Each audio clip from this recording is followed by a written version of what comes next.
Assalamualaikum friends, আজকে আমি তোমাদের জন্য নিয়ে এসেছি ক্লাস 6 পেজ নাম্বার 19 এবং 2.6 এর যে কোশ্চেনটি আছে আজকে আমরা সেটি পূরণ করব। তো শুরু করা যাক। এখানে এক্সাম্পলের জন্য প্রথমে দেওয়া আছে আমরা যে ভালো ভালো কাজগুলো করি সেটাই লিখব। I wash my hand before I eat, I keep my room clean. তো এখন আমরা লিখতে পারি I wash my cloth, I arrange my school bag, I wash my teeth before I eat. আসসালামু আলাইকুম ফ্রেন্ডস, আজকে এখানে শেষ করছি।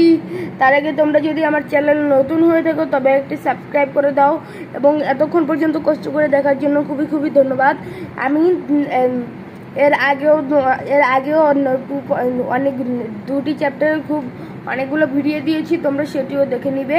আজকে এই পর্যন্তই, বাই বাই।